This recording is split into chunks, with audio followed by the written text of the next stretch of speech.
There is a certain kind of sting that only comes when you realize the game was fixed before you even sat down to play. My name is Daniel Cross. I am 42 years old, born and raised in Hartford, Connecticut, and for nearly a decade I have been a senior portfolio advisor at Ironcrest Capital in Boston. I am not the type who needs to be the loudest voice in the room or the one flashing the most expensive watch. I built my career on quiet consistency, earning the trust of my clients and delivering steady results year after year. My numbers were strong, my retention rate unmatched, and I had worked too hard for too long to imagine that anyone could just slide in and take what I had earned. But that was before Rebecca Sloan walked into my life.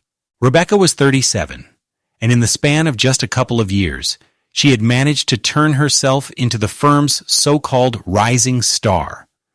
She had that easy, polished smile that could disarm even the most skeptical client, and an almost uncanny way of making people underestimate her.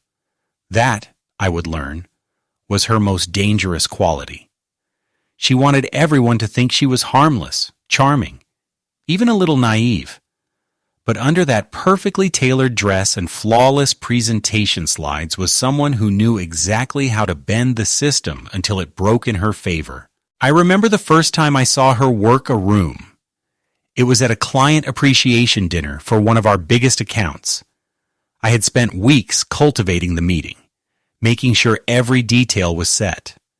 Then Rebecca appeared, laughing just a little too loudly, placing a hand lightly on a client's arm, and suddenly the entire table was leaning toward her as if she were the only one speaking. She did not take the meeting. She hijacked it. And somehow, by the end of the night, I was the one standing in the background, watching her collect the credit. For a while, I told myself it was just office politics, that I could rise above it by staying focused on my work. But that illusion shattered the morning our managing partner announced the new vice president of the division. I had every reason to believe it would be me. My numbers were better, my tenure longer, my relationships with clients deeper. Instead, Charles Denton, our silver-haired managing partner with a taste for expensive cufflinks, announced Rebecca Sloan as the promotion. She floated into the conference room with that same sweet smile, turned to me, and said in a voice so syrupy it made my skin crawl, "No hard feelings, Dan. You're great at what you do, but you're just not executive material." I smiled back, but inside something shifted. It was not anger, not yet. It was the cold realization that I had been playing by the rules in a place where the rules did not matter. She thought she had me figured out. She thought I would swallow the insult, bury myself in work, and keep making her look good. But I am not built to forget. I am built to wait. And when the time came, she would learn just how costly it is to mistake silence for weakness. The applause in that conference room was polite, almost forced, but it still rang in my ears like static. I kept my expression neutral, even as my stomach twisted. I had sat through enough corporate announcements to know how to mask disappointment, but this felt different. This was not just a missed opportunity. It was a theft. The numbers spoke for themselves. I had closed 3 of the firm's top 5 accounts in the past year, brought in more recurring revenue than anyone else in the division, and maintained a spotless compliance record. If merit had been the deciding factor, my name would have been on that promotion. Instead, Rebecca stood there in her tailored navy suit, thanking Charles for his faith in her, as if she had climbed some noble ladder rather than stepping on everyone to reach the top. After the meeting, she approached me with that infuriating mix of faux kindness and thinly veiled condescension. "Dan," she said, resting her manicured hand on my forearm, "I really hope you're not taking this personally. You're amazing at what you do, but you know, being at the top is about more than just numbers. It's about fitting the culture." She said the word culture like it was some sacred thing, a club I could never join. Then she gave my arm a little pat, like she was soothing a child. and walked away before I could reply. I watched her heels click across the marble floor, and every step felt like a deliberate reminder that she had won. I went back to my office, closed the door, and just sat there, staring at my reflection in the dark computer screen. Not executive material. The phrase looped in my mind like a broken record. It was not just that she had taken the promotion. It was that she wanted me to believe I was unworthy of it. And worse, she wanted everyone else to believe it too. That kind of poison spreads quickly in a place like Ironcrest. In an industry built on perception, reputation is currency. And mine had just been quietly devalued. That week, I noticed subtle changes. Meetings I was normally included in suddenly did not require my presence. Client introductions I had been promised were rerouted through Rebecca. My calendar began to thin out, not because I had less work, but because doors were being closed to me one by one. And every time I passed her in the hallway, she wore that same pleasant, unbothered expression, as if none of it was personal.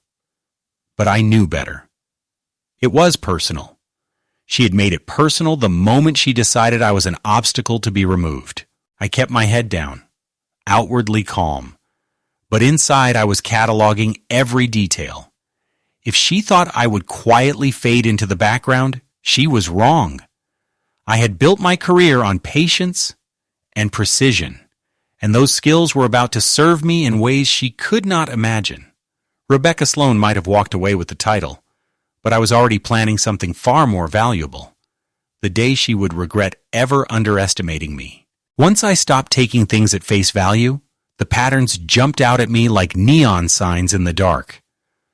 Rebecca's rise had not been a stroke of talent or timing. It was the product of careful, calculated moves that all worked toward one goal: eliminating competition. And I had been her biggest competition. She had just been smart enough to start dismantling me long before the promotion was even on the table. I thought back to the Emerson account, a cornerstone client I had cultivated over 2 years. It had been my dinner meetings, my weekend calls, my strategy that kept them with Ironcrest when they were shopping around. Yet when it came time to finalize their new portfolio, Rebecca somehow became the point of contact. She spun it like it was a team effort, but the quarterly commission statement had only her name on it. At the time, I chalked it up to office politics, a minor loss in the bigger picture. Now I saw it for what it was: theft in heels. And it was never just one incident. My proposal for the Midfield Manufacturing Investment Plan mysteriously did not make it into the presentation packet for the partners' meeting. Instead, Rebecca presented a revised version, conveniently polished with my original research but branded under her name. Charles Denton even complimented her innovative thinking during the meeting. I remember sitting there, hands clasped to keep from showing any reaction, while she smiled like she had just solved world hunger. What I had mistaken for bad luck or miscommunication was actually a pattern of deliberate sabotage. She knew when to insert herself, when to undermine me subtly enough that no one would suspect malice, and when to charm the right people so they would dismiss any concerns I raised.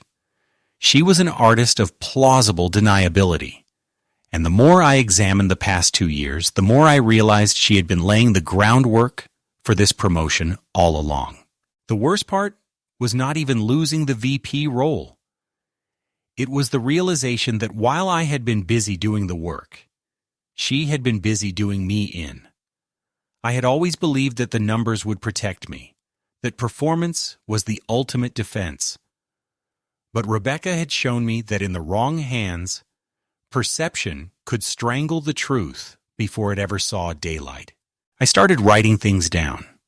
Every offhand comment, every meeting mix-up, every document that passed through her hands and came out different on the other side. I logged it all. I was not sure what I would do with it yet, but one thing was certain. I was done being her stepping stone. Rebecca might have fooled everyone else into thinking she was untouchable, but I knew better. And eventually, she would too. The old me would have let it slide, convincing myself that staying focused on my clients was the best course of action. But that version of Daniel Cross, the one who believed hard work always won in the end, was gone. In his place was someone who had finally accepted a hard truth. At Ironcrest Capital, the rules were written by the people willing to break them. If I wanted to survive, I had to stop playing defense and start playing the game on my terms. I did not storm into offices demanding answers or make loud accusations. That would have been reckless, and Rebecca thrived on making her opponents look unhinged. Instead, I went quiet, the kind of quiet that makes people think you have given up. I kept my head down, smiled when I needed to, and gave her no reason to suspect that I was paying closer attention than ever. In truth, I was building a case. I started with the small things: every email, every client update, every piece of correspondence that touched her hands. I saved it. I began using a personal encrypted drive to store documents she had modified, so I could compare them to the originals. I logged dates, times, and who was in the room for every questionable incident. What might have looked like harmless clerical tweaks were, in fact, carefully designed to push me out of the spotlight.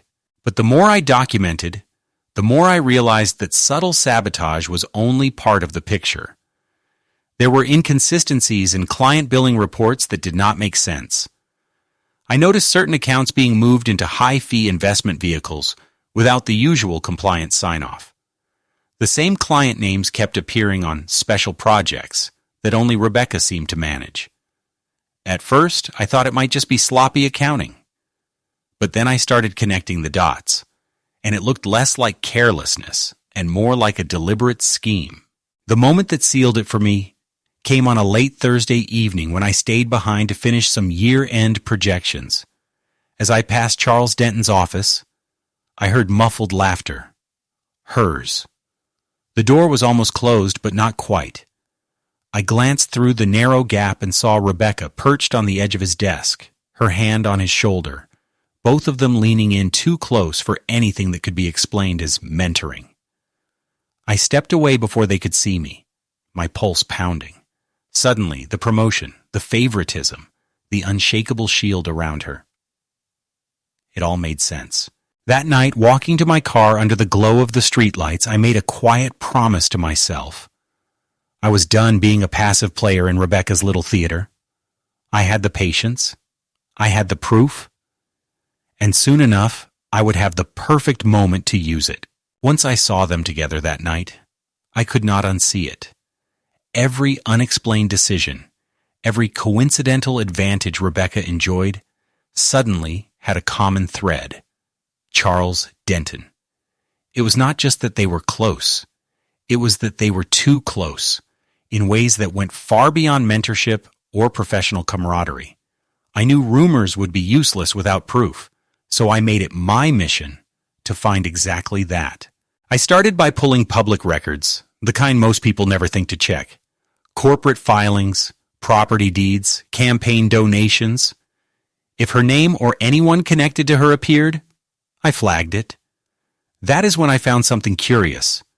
A limited liability company registered to a Tyler Morgan. The address listed was a mailbox at a UPS store 2 blocks from our office.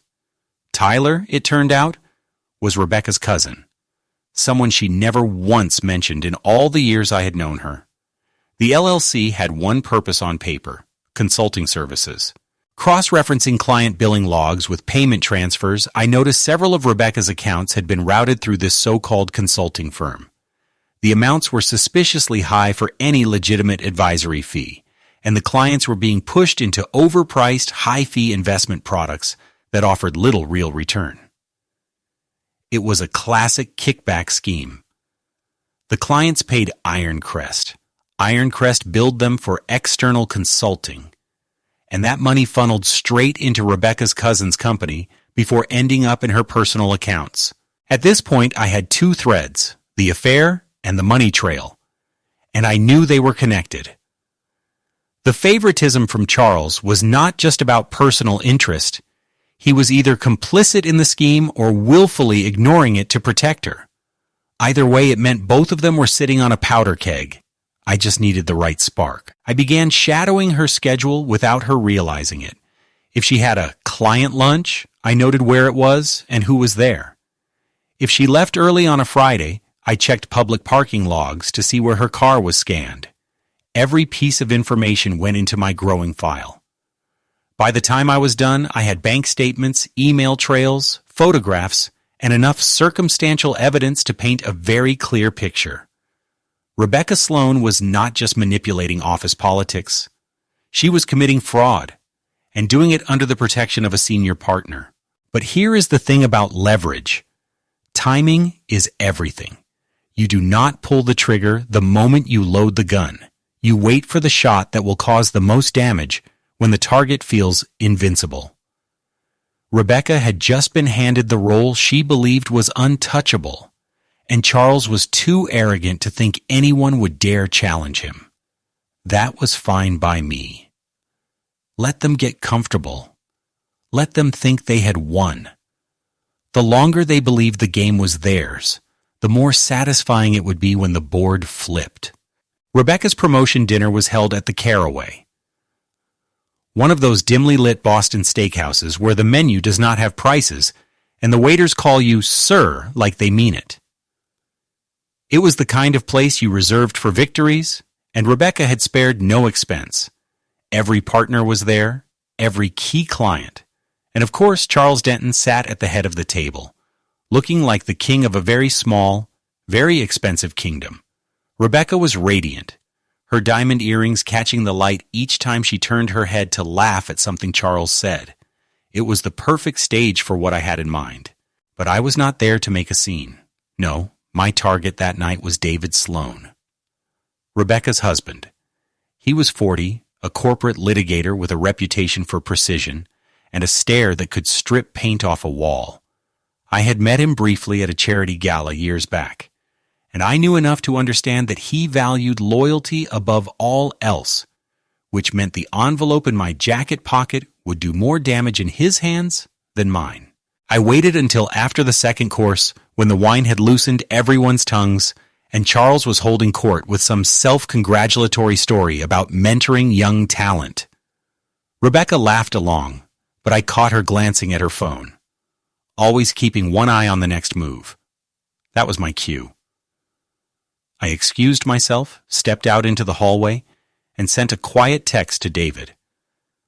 I think you should see something. Meet me by the bar in 5 minutes. When he arrived, he looked curious, but wary. I handed him the manila envelope without preamble. Inside were high-resolution photographs of Rebecca and Charles in his office after hours, along with a selection of bank statements showing transfers from the shell company to her personal account. David's face went from confusion to disbelief to a kind of cold fury I had only seen in courtrooms.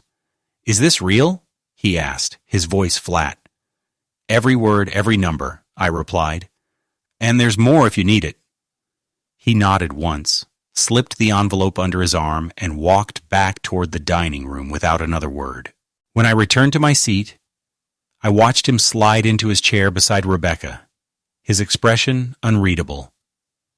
She kept talking, kept smiling, but I could see the subtle shift, the slight tightness in her posture, the way she avoided looking directly at him. She knew something had changed, even if she did not yet know what. That was the beauty of a first strike. You do not have to destroy your target in one blow. You just have to make them feel the ground starting to crack beneath their feet. I sipped my scotch and let the conversation swirl around me, content to play the quiet observer. Tonight was not about ending Rebecca Sloan. It was about beginning the unraveling and making sure she knew deep down that it had already started. The morning after the dinner, the office was buzzing. Not about me, of course. No one ever buzzed about me, but about Rebecca's glowing speech from the night before. How poised she was, how lucky Ironcrest was to have her leading the division. That was fine. Let them talk. because while the partners were still riding the high of their own self-congratulation, I was in my apartment, finalizing the one move that would turn their admiration into panic. I opened the master file I had been building for months. Hundreds of pages of emails, altered reports, client complaints that never made it to compliance, photographs of her after-hours meetings with Charles, and, most importantly, the paper trail from the shell company. This was not the kind of thing you casually hand to HR and hope for the best. Ironcrest's leadership had already shown they would protect their own, so I went above them, way above. First, I packaged a clean, well-organized dossier for the Massachusetts Securities Division. They would know exactly how to interpret the investment irregularities and client billing anomalies. Then I prepared another set for the Securities and Exchange Commission, complete with cross-reference bank transfers, shell company registration documents, and client testimonies from those who had unknowingly been funneled into high-fee products. I even included a spreadsheet highlighting how those products performed against standard benchmarks. Spoiler, badly, but I did not stop there. A third package went to the Financial Industry Regulatory Authority, which had the power to suspend or permanently ban her from the industry. And finally, a fourth went to the White-Collar Crime Division of the U.S. Attorney's Office. Every envelope was sent by registered mail, each with its own tracking number. I watched the confirmations roll in like clockwork. By mid-afternoon, I sent a short, encrypted email to Ironcrest's internal compliance department. I told them multiple agencies now had information they might want to be aware of. Then attached a summarized version of the dossier. I made sure to copy Charles, Rebecca, and the managing board. No accusations, no heated language. Just facts. The kind of facts you cannot explain away with a smile and a well-timed joke. I sat back, closed my laptop, and let the city noise filter through my open window. Somewhere across town, Rebecca was probably still basking in her new title, unaware that 4 separate agencies now had her name on active investigation lists. Charles was likely making calls, trying to figure out why compliance had just requested an emergency meeting. It was only a matter of time before the first domino fell, and when it did, the collapse would not be quiet. It would be public, humiliating, and irreversible. That was the beauty of going to the top. There is nowhere higher to run when the ground gives way beneath you. The first sign that the wheels were coming off arrived less than 48 hours later. I was at my desk reviewing quarterly performance reports when the usually unflappable office administrator, Karen, rushed past me with a stack of files and a look that said she wanted no part in whatever storm was brewing. Moments later, Charles Denton's booming voice echoed from the executive wing. Not the confident, chest-out baritone he used to command a room, but a sharp, clipped bark that carried the edge of panic. By noon, rumors were everywhere. The SEC had called. So had the Massachusetts Securities Division. Compliance had locked down certain client files pending review, and several advisors were being asked to surrender their laptops for forensic imaging. No one was saying Rebecca's name out loud, but the way people avoided her office told me they already suspected. She was still putting on a brave face, striding through the hall in her usual designer heels. But I could see the shift. The distracted glances at her phone, the quickened pace, the tight smile that no longer reached her eyes. The real blow came later that afternoon. An email went out from the managing board announcing that Rebecca Sloan had been placed on immediate administrative leave, pending the outcome of an internal and external investigation. The language was clinical, almost cold, but the meaning was clear. She was out. And she was not the only one. In the same breath, they announced that Charles Denton would be stepping back from his duties during the review process. No timeline, no reassurance, just a sudden vacuum where 2 of the firm's most visible figures had stood. The fallout was instant. A handful of our top clients, including the Emerson account she had stolen from me, called to say they were pulling their portfolios. The partners tried to keep it quiet, but you cannot hide a hemorrhage in a place built on trust. Word travels fast in Boston's financial district, and soon every major player in the city knew Ironcrest Capital was bleeding. I walked past Rebecca's office on my way out that evening. The door was ajar, and inside I could see her clearing out drawers into a leather tote bag. She looked up as I passed, her mouth opening like she might say something, but nothing came out. I gave her a polite nod and kept walking. That silence between us said more than words ever could. Outside, the air was crisp, the kind of early winter chill that wakes you up without a slap. I paused for a moment, watching the lights in the Ironcrest building glow against the darkening sky. The first domino had fallen. The rest would follow, and I did not need to push them anymore. Gravity would take care of the rest. It took less than 3 weeks for the investigations to turn from whispers into headlines. The Boston Globe ran the first piece, a short column in the business section about an unnamed Ironcrest executive under scrutiny for irregularities in client transactions. By the following Monday, Rebecca's name was in print, right next to words like fraud, kickbacks, and federal investigation. Once her face hit the news, the rest of the media pounced. Local reporters camped outside the Ironcrest building, their cameras ready to catch a glimpse of the fallen star they had once praised in glossy business profiles. The SEC moved faster than even I expected. They froze her personal accounts, issued a formal complaint, and referred the matter to the U.S. Attorney's Office. A week later, Rebecca was arrested in her Brookline townhouse. I saw the footage on the evening news, her in a dark coat, head down, flanked by 2 federal agents. No designer heels this time. No perfect hair. Just a woman who looked like she had finally realized the climb she thought she had mastered was actually a drop. Charles Denton did not escape unscathed either. While he was never formally charged, the investigation uncovered enough damning evidence of his willful negligence to destroy his career.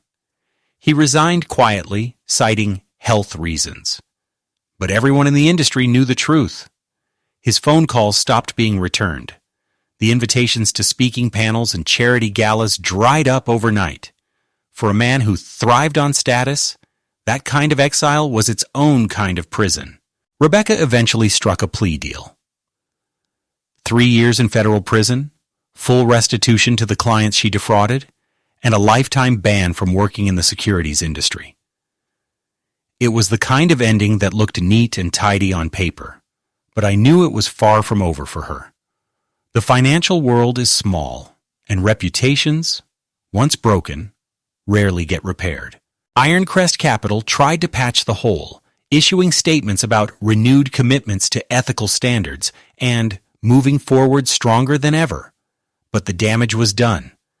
They lost nearly a quarter of their client base in 6 months, and the stock price dipped lower than it had in a decade. The same partners who had clapped for Rebecca's promotion now spoke of her in hushed, bitter tones, as though saying her name aloud might summon another scandal. I never gloated. I did not need to. Watching her go from untouchable to unemployed, from admired to indicted, was more than enough. Rebecca had built her empire on quicksand, and all I had done was let the tide roll in. The collapse was inevitable. I just made sure it happened while the world was watching. After the dust settled, I knew there was no reason for me to stay at Ironcrest Capital. The company's leadership had turned a blind eye to Rebecca's games for years, and while they were now scrambling to paint themselves as victims of her schemes, I knew better. They were enablers, every one of them. So when an offer came in from a mid-sized investment group in Providence, a firm with a reputation for transparency and a culture built on client trust, I did not hesitate. I packed my office in one afternoon, left my key card on the desk, and walked out without looking back. The first morning at my new job felt like taking a deep breath after years of holding it in. No sidelong glances in the hallway, no whispered alliances, no wondering whose knife was aimed at my back. Here, the conversations were about client strategies, not office politics. People cared about doing the work, really doing it. And that was a novelty I had forgotten could exist. It was not the biggest firm in the world, and it did not have Ironcrest's glossy veneer, but for the first time in years, I was somewhere that valued integrity over image. Sometimes I would think about Rebecca, sitting in a cell somewhere, counting the days until her release. I wondered if she replayed the moment she told me I was not executive material. If she ever realized that phrase had been the spark that lit the fuse. I doubted she would admit it, even to herself. People like her do not see their downfall as self-inflicted. They blame the world for not bending the way they wanted it to. As for Charles Denton, last I heard, he had moved to a small coastal town in Maine, living quietly and avoiding the financial world entirely. In his own way, he had been exiled, stripped of the power and influence he once wielded so carelessly. He would never serve a day in prison, but he had lost the thing he valued most: relevance. I did not get the title Rebecca stole from me. I never wore the vice president badge at Ironcrest or sat in her corner office. But I realized something along the way. I did not need it. My victory was not in taking her place. It was in dismantling the illusion she had built, piece by piece, until everyone saw her for what she was. Success, I learned, is not about standing at the top of a crooked ladder. It is about building your own and knowing it will stand, even in a storm. These days, I walk into work without the weight of someone else's agenda pressing down on me. My clients trust me, my team respects me, and I go home at night knowing I did not compromise who I am to get here. That is my kind of victory. The kind that does not need applause, headlines, or a title to be real. The kind that lasts.